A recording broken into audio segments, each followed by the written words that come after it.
A chemical tanker of 45,000 deadweight tonnage has completed loading and is ready to sail. It is a UMS-class vessel with bridge control. The pilot boards the vessel and the main engine is tried out satisfactorily. Vessel casts off at 0836 hours.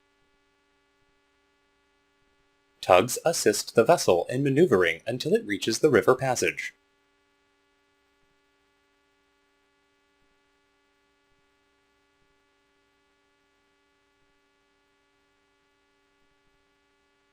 The tugs are then released and the vessel continues maneuvering.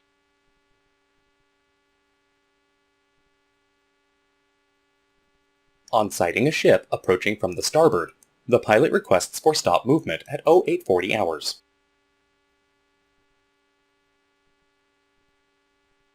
At 0845 hours, pilot requests for a dead slow astern. Engine fails to respond. Movements are given both in ahead and astern directions, but engine fails to respond again. At 0848 hours, the controls are changed over from bridge to the engine control room. Movements are given in both directions. Engine fails to respond from both engine control room and emergency stand. At 0855 hours, the chief engineer informs the captain that the engines have failed and starts troubleshooting. At 0900 hours, the captain informs the pilot about the engine failure and that the chief engineer was attending to the problem. The pilot requested for the anchor to be dropped. The pilot tells the captain that he has to report the matter to the Port State Control, PSC, if the engines are not ready within 10 minutes. Pilot informs PSC at 0910 hours. The vessel is put on restrictive detention immediately by PSC. Master informs DPA and Technical Superintendent. Actual case. The chief engineer informs the superintendent that the automatic main has stopped and actuator is not operating.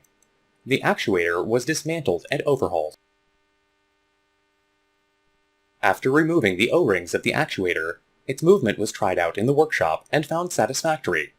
The time lost in overhauling was 5 hours. The actuator was fitted back on the air start valve and tried out again. Air pressure for operating the actuator was not sufficient. Fault was traced to the pneumatic valves, number 27 and 28 in maneuvering system. Valve number 27 was renewed, and valve number 28 was overhauled, but was not performing satisfactorily. There was no spare valve for number 28. The superintendent was contacted to arrange for a new valve 28. The superintendent arranged for a service engineer who arrives with a new valve 36 hours later. The service engineer replaced the valve 28 as per chief engineer's advice. The main engine was tried out from all 3 locations in the presence of class surveyor and Port State Control inspector, and was found working satisfactorily.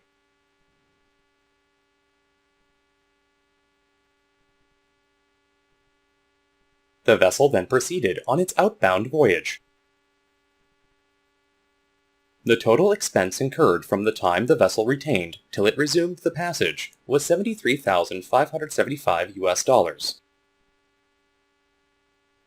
The root cause of the problem was later diagnosed as absence of control air dehydrator, which resulted in impurities being carried into the pneumatic system. The same problem had occurred 8 months before, but the office took no remedial action. Preventative measure. Good practice while troubleshooting will help in identifying and solving the problem.